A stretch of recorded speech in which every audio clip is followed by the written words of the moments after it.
안녕하세요. 프리클래스 통합사회 김승범입니다. 자, 통합사회 시간이 됐습니다. 자, 오늘 배울 내용은요. 자, 행복의 의미와 기준 그 첫 번째 시간입니다. 네, 제가 좀 여기를 좀 이렇게 분할했거든요. 네, 그래서 오늘 첫 번째 시간이고요. 그 다음에 그 첫 번째 시간의 주된 내용은 바로 행복의 성격과 기준이 되겠습니다. 자, 우리가 지금 1단원의 이제 두 번째 시간이 됐는데요. 우리 첫 단 좀 잘 껴야겠죠. 선생님은 굉장히 좀 강조하는 게 이 제목을 잘 좀 공부해 달라는 걸 요청해 드리고 싶어요. 왜 그러냐면 이 제목이라는 것은 우리가 공부해야 될 어떤 방향성과 목표를 제시해 주거든요. 자, 현재 우리가 공부하는 것은요, 1단원입니다. 1단원 제목은 인간, 사회, 환경과 목소리 왜 이래? 환경과 행복이죠. 됐습니까? 네. 정말 뜬금없지 않지 않습니까? 네. 인간과 사회와 환경과 행복. 뭐야? 그쵸? 맞습니다.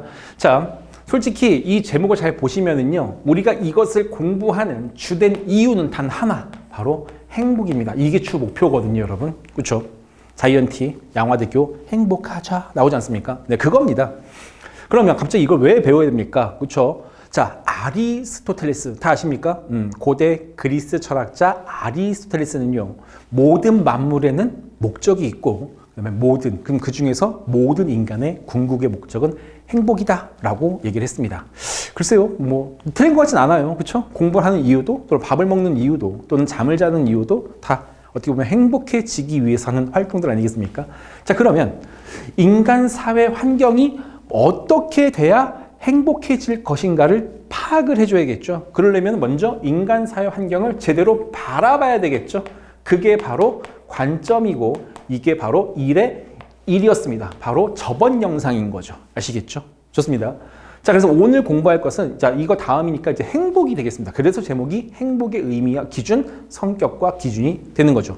자, 그래서 1단원의 2와 1단원의 3이 이렇게 들어가게 되고요. 자, 오늘 주소는 이렇습니다. 자, 여기서는 이제 행복의 기준, 그 다음에 사상가가 있습니다. 됐죠? 그 다음에 3화에서는 조건이랑 공부할 거거든요. 행복의 조건. 됐습니까? 오케이. 그래서 오늘 공부할 내용과 주소는 여기입니다. 인간 사회 환경과 행복 중에서 행복의 기준. 보이시죠?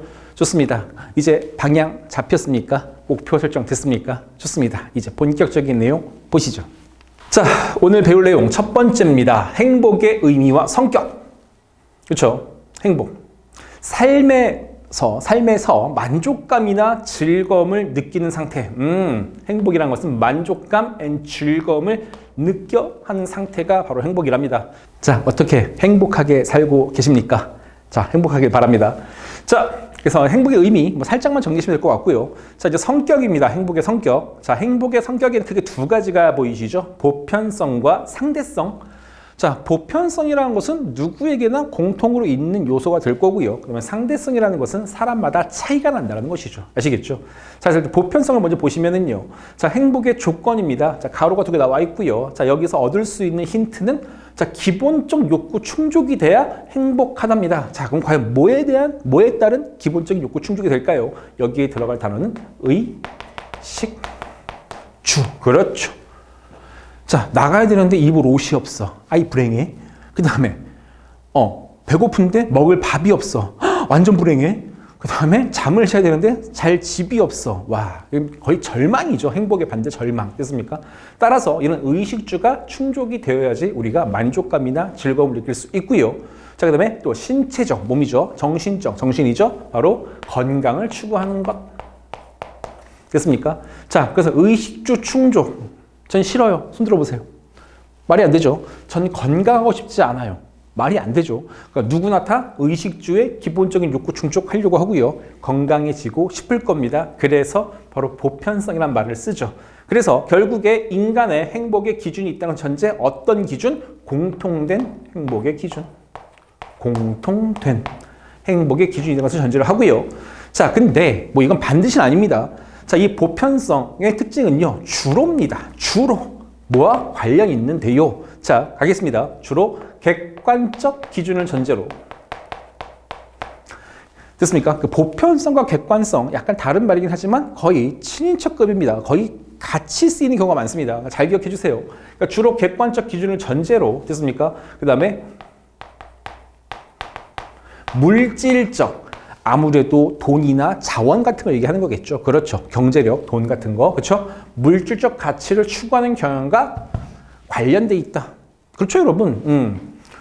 옷을 입더라도 예쁜 옷 입고 싶지 않습니까? 네. 그러니까 당연히 돈이 필요할 거고요. 그 다음에 음식도 마찬가지고 주거 지역도 마찬가지고 또 건강해지기 위해서도 일정한 비용은 또 들어가겠죠. 아무래도 이제 이러한 기준들은 주로 객관적 기준을 전제로 물질적 가치를 추구하는 경향과 관련이 있다라는 거 정말 살짝만 정리하시면 될 것 같아요. 아시겠죠? 주로입니다. 반드시가 아니고요. 아시겠죠? 자, 그 다음에 상대성입니다. 상대성이라는 것은 아까도 말씀드렸지만 차이가 난다라는 거죠. 그렇죠. 자, 행복의 조건부터 볼까요? 행복의 조건, 삶에 대한 뿅뿅과 뿅뿅 추구, 그래서 삶에 대한 만족, 그 다음에 뭐 행복감. 근데 중요한 것은 뭐냐면 이런 만족감과 행복감이라는 것은 아시겠죠? 사람마다 같다 다르다? 다르다. 이유는요? 사람마다 생각하는 가치 판단, 중요하다고 느끼는 그 기준의 판단이 달라지기 때문에 그렇습니다. 아시겠죠? 그러니까 여러분의 행복과 선생님의 행복이 달라질 수 있다는 거죠. 예를 들면 여러분 주로 10대시니까 그렇죠? 그때는 새 핸드폰, 엄마가 새 핸드폰 사줬어. 너무 좋지 않습니까? 그렇죠? 맞죠? 와, 그거 막 밤에 막 갖고 놀고 있으면 장난 아니에요. 행복 그 자체. 근데 이제 선생님 나이쯤 되면은요. 핸드폰 바꾸는 게 그렇게 행복하진 않아요. 오히려 귀찮을 때도 있어요. 아, 저 안에 있는 전화번호, 메시지, 뭐 사진 언제 더 옮겨? 아, 귀찮아. 오히려 됐습니까? 그러니까 오히려 이제 선생님 나이 되면은 뭐 주식이나 부동산, 자 거기까지 할게요. 네, 자 그러니까 여러분의 핸드폰, 새 핸드폰에 만족감을 느끼고 있다면 선생님 같은 경우는 다른 어떤 것에 대해서 또 만족감을 느끼고 있겠죠. 그렇죠. 따라서 사람마다 가치 판단이 달라지기 때문에 이 행복의 성격은 또 상대성이죠. 따라서 특징이 뭡니까? 행복의 성격은요, 이런 보편성, 공통점과 차이점을 동시에 보유하고 있다는 것입니다. 됐습니까? 안 맞네요, 설명이. 자, 그래서 이런 상대성은요, 주로, 자, 주관적이죠. 사람마다 다른 거니까. 주관적 기준을 전제로, 그 다음에 이건 물질이었다면 여기서는 주로 정신적, 왜? 필이지 않습니까? 정신적 가치를 추구하는 경향과 관련되는 경우가 있습니다. 아시겠죠? 좋습니다. 자, 행복의 성격까지였고요. 자, 여기까지는 정말 살짝 그냥 감만 잡으시면 될 것 같습니다. 말이 좀 꼬였습니다. 자, 이제 기준입니다.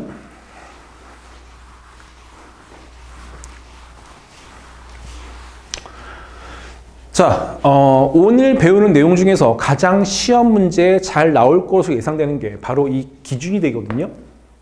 하지만 정말 쉬워요, 이거는. 알겠습니까? 정말 쉽기 때문에 자, 이거 틀리시면 고릴라입니다. 아시겠죠? 예, 사람 아닙니다. 절대 틀리시면 안 돼요. 예. 자, 이 기준에는 객관적 기준과 주관적 기준이 있거든요. 자, 객관적 기준. 그러니까 시험 문제 이렇게 나와요. 자, 소득, 주거, 고용, 수명. 자, 이 기준은 무슨적 기준이 이렇게 물어본단 말입니다. 정답은 객관적 기준이죠. 자, 근데 특징 한번 볼게요. 자, 소득. 뭐 연봉이 뭐 5천이냐, 6천이냐. 그럼 주거. 예를 들면 뭐 20평대 사냐, 30평대 사냐, 40평대 사냐. 그럼 고용.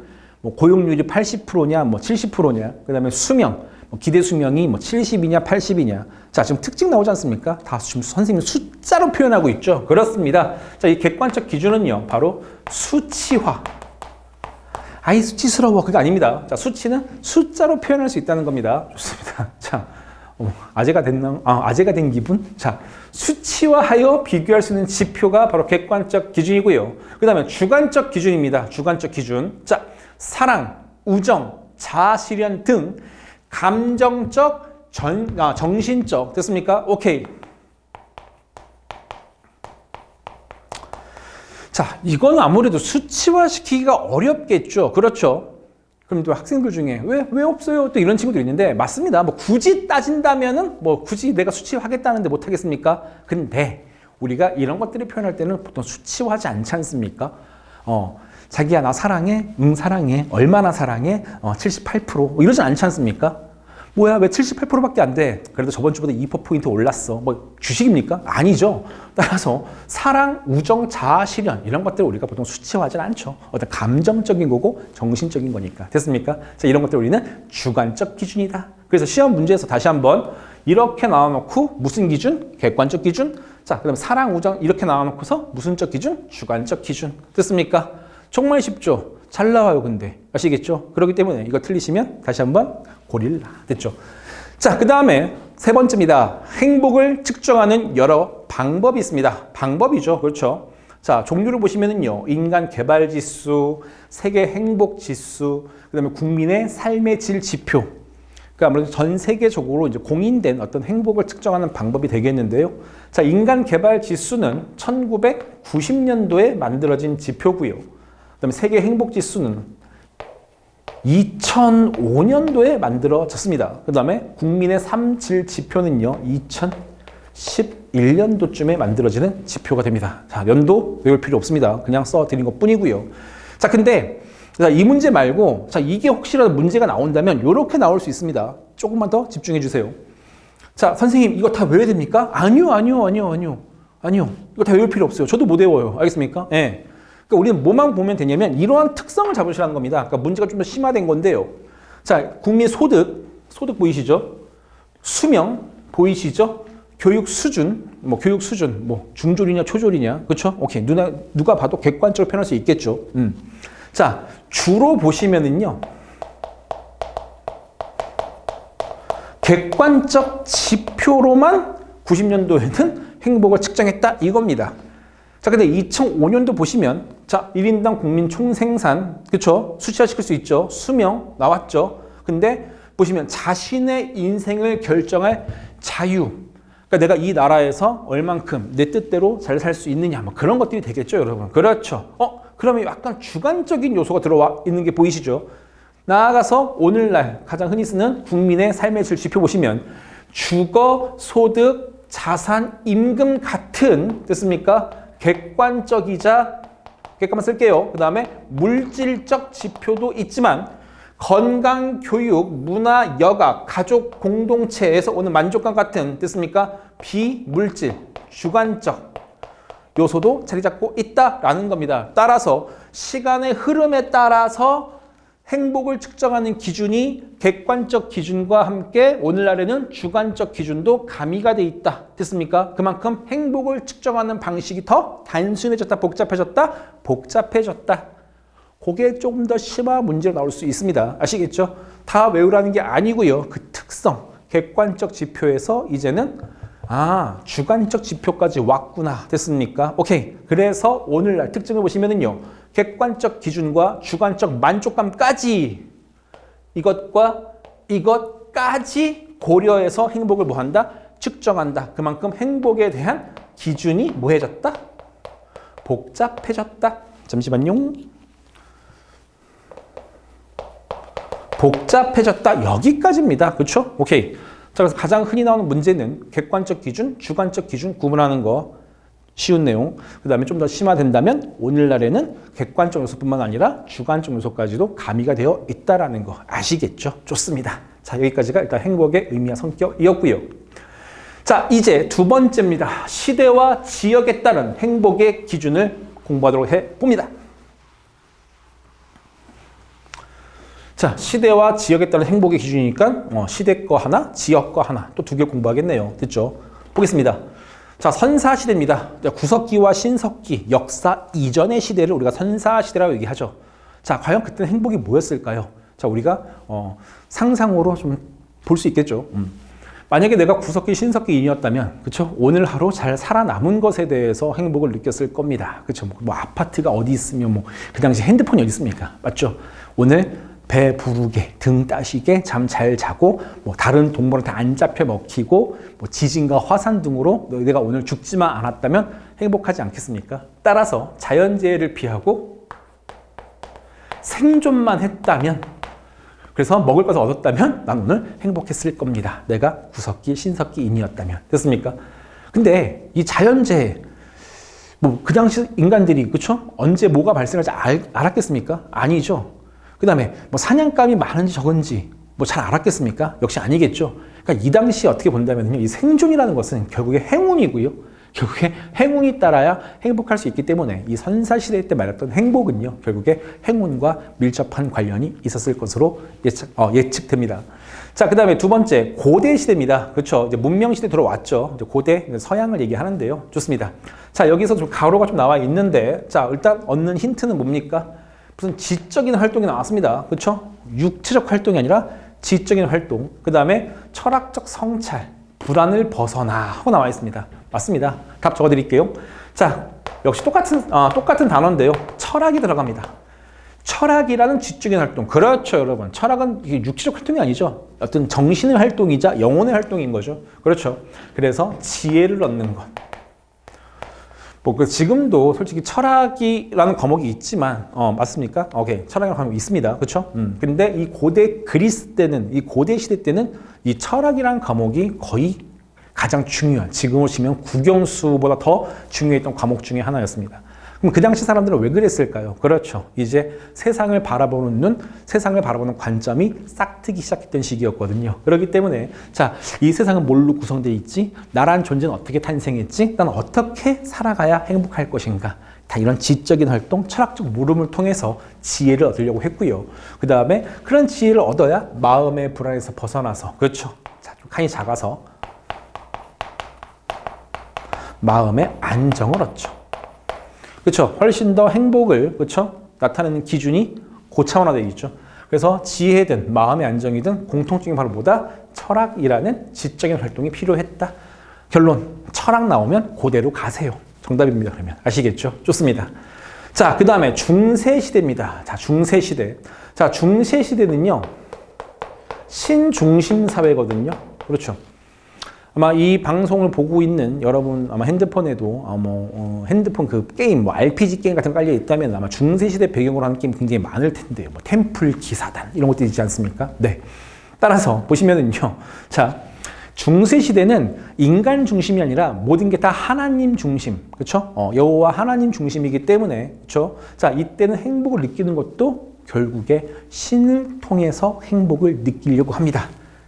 됐죠? 그래서 힌트가 뭡니까? 완전한 존재인 신에게 귀의. 그러니까 귀의라는 것은 돌아간다. 그러니까 신을 받아들이고 신을 믿는다는 소리입니다. 자, 또 이 신이라는 존재는요, 항상 특징이 뭡니까? 그렇죠? 전제 조건이 완전한 존재여야겠죠? 전지, 전능, 전선. 전지가 뭐예요? 전지분유입니까? 아니죠. 자, 전지라는 것은 전지, 다 알아. 왜? 하나님이시니까. 전능, 능력. 전부 다 잘해. 못하는 게 없으셔. 전선, 완벽히 선해. 악이라는 게 티끌만큼도 없어. 전지, 전능, 전선. 합하면 완벽, 완전한 존재죠.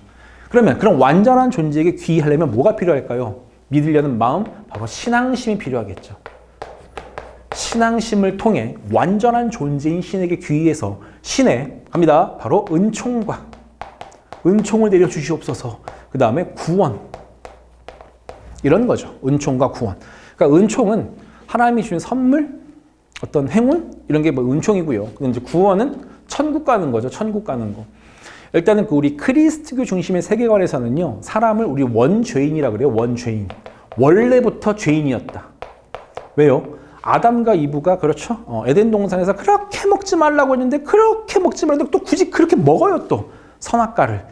그래서 그 아담과 이브의 후예들은 태어날 때부터 죄인으로 태어납니다. 발음 조심하세요. 죄인입니다. 그러니까는 원죄인. 그러니까 산부인과 가서 뭐 축하드립니다. 죄인이 태어났어요 해도 괜찮다 이겁니다. 태어날 때부터 죄인이니까. 그러면 그렇게 벌을 받아야 될 죄인이 태어났는데 벌은커녕 천국에 보내주셨어? 그렇죠. 그 원죄인이 천국 가는 게 바로 구원이고, 그래서 이런 것들을 하기 위해서는 신에게 귀해야 되고, 그러기 위해서는 무슨 신이 필요했다? 신앙심. 자, 이게 바로 중세시대 때 말했던 바로 행복이 되는 겁니다.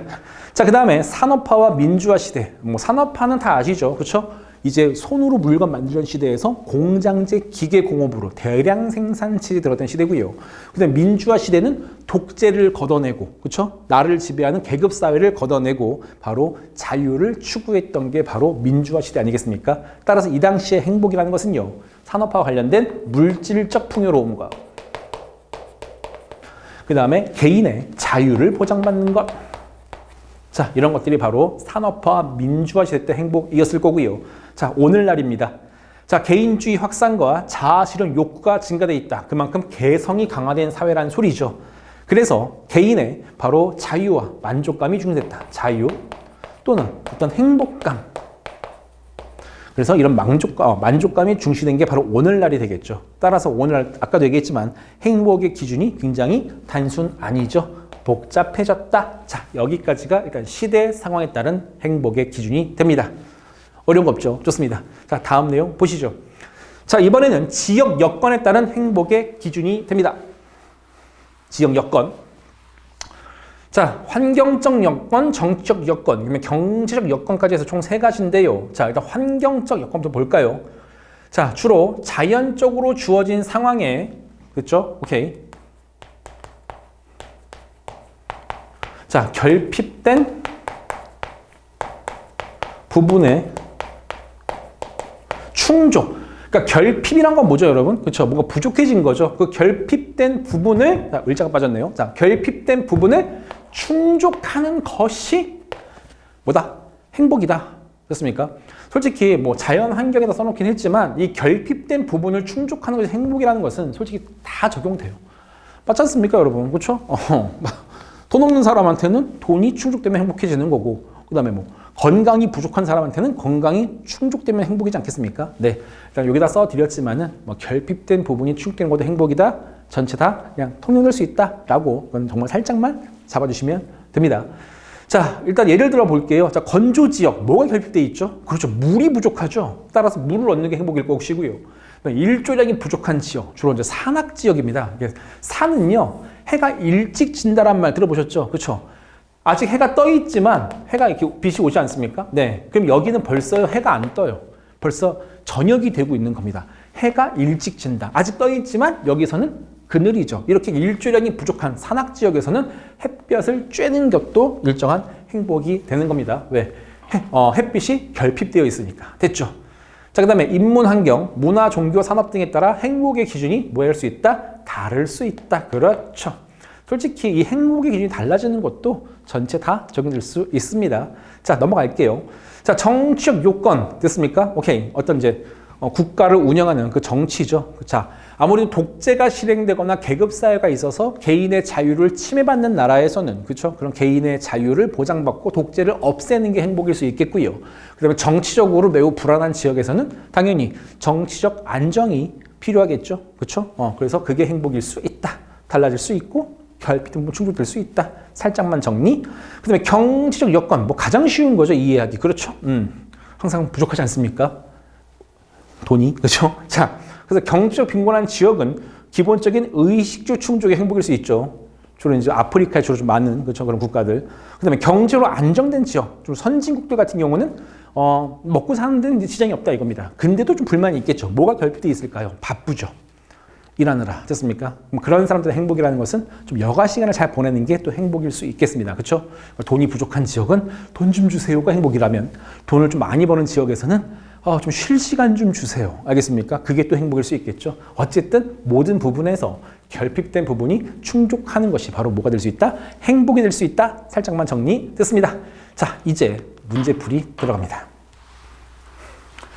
자, 나왔네요. 여러분, 그렇죠? 문제 대충 맞힌 게 아니고 정말 이 문제가 자주 나와요. 학교 내신에서 분명히 나올 수 있습니다. 근데 아까도 말씀드렸지만 여러분이 잘못하면 고릴라가 될 수 있는 그 문제, 절대 틀리시면 안 되는 문제죠. 자, 행복과 관련하여 가나에 들어갈 말이 옳게 짝지어진 것은, 자, 가 기준과 나 기준, 자, 여기에 들어갈 말을 찾으라는 게 되겠네요. 자, 가부터 봅시다.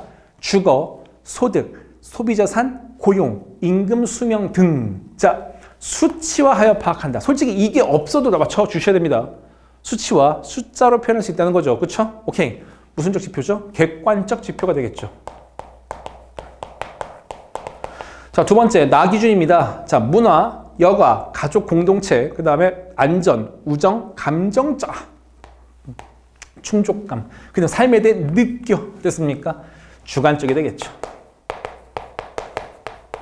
그래서 대표 문제이기 때문에 실어 놓은 겁니다. 아시겠죠? 좋습니다. 정답은 몇 번? 1번이다. 됐죠? 그래서 여기 틀린 거는 순서 바뀌었고, 아무래도 객관적인 것은 정신적인 것보다는 좀 물질적인 것과 관련이 있을 거고요. 그렇죠? 주관적인 것은 정신적 관련이 있겠죠. 따라서 이 순서가 바뀔 수도 있어요. 그렇게 되면. 그렇죠?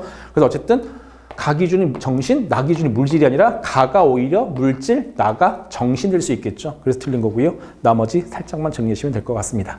자, 2번 문제입니다. 자, 오히려 이런 문제죠. 그렇죠. 이제 이런 것들이 여러분, 바로 여러분 집중력과 그 다음에 독해 능력을 보는 문제가 되는데, 맞습니다. 독해형 문제입니다. 솔직히 이 문제는 앞에 개념을 듣지 않아도요. 아시겠죠? 독해 능력만 있으시면 누구나 볼 수 있는 그런 문제거든요. 그러니까 혹시 내가 난독증 있다 손 들어보세요. 난독증. 네, 전 이미 들고 있어요. 맞아요. 여러분, 저도 난독증 있어요. 실제로. 네. 그러니까 읽다 보면은 멍해지면서 물멍처럼 멍해지면서 같은 줄 여러 번 반복하곤 합니다. 가끔씩 이제 다른 인강 선생님 보시면 되게 자기가 완벽하다는 뜻이 이렇게 자랑하는 선생님들이 있는데 저는 그거 못하겠어요. 예. 선생님은 사람이지 뭐 전지전능하면 신이지 그게 사람입니까? 맞죠? 맞아요. 저도 난독증이 있어요. 아시겠죠? 그래서 이걸 읽을 때 선생님 마음속으로 읽을 때 되게 좀 차분하게 읽으려고 노력을 합니다. 여러분들도 그런 노력이 좀 필요할 겁니다. 그러니까 내가 난독증이 있고 같은 줄을 여러 번 반복해서 읽는 그런 습성이 있다면은요, 좀 차분하게 경제협력 개발 2015 이렇게 읽으시면 안 되고 경제협력개발기구회 2015년 이런 식으로, 그렇죠? 말투가 약간 전직 대통령 같은데, 그렇죠? 자. 경제협력개발기구회 그만할게요. 네, 자 독해형 문제고요. 여러분 이 독해형 문제는요 절대로 여러분의 주관대로 대충 그럴 것이다라고 추측하시면 안 돼요. 아시겠죠? 첫 번째로 꼭 기억하실 거 바로 뭐냐면은요 자료에 나와 있는 걸로 답을 해라. 그 다음에 두 번째 중요한 말들은 보통 뒤에 나온다. 다시 한번 자료에 나와 있는 것으로만 답을 해라. 두 번째, 보통 중요한 말들은 뒤에 나온다. 항상 그 두 가지를 명심하셔서 문제 풀이해 주시면 좋겠습니다. 자, 갈게요. 경제협력개발기구의 2015 삶의 질 보고서에 의하면, 자, 우리나라 삶의 만족도가 먼저 나왔습니다. 자, 우리나라 삶의 만족도는 34개 회원국 가운데 27위를 차지했다. 높진 않네요. 전반적으로, 자, 갑니다. 전반적으로 물질적, 경제적 사항은 나아졌지만, 자, 만으로 끝났습니다. 해졌지만, 중요한 거 아니죠. 뒤가 더 중요해지겠죠. 가족이나 친구와 같은 사회관계와 문화, 여가 등, 자, 갑니다. 정신적 측면에서의 상황은 오히려 악화되었다.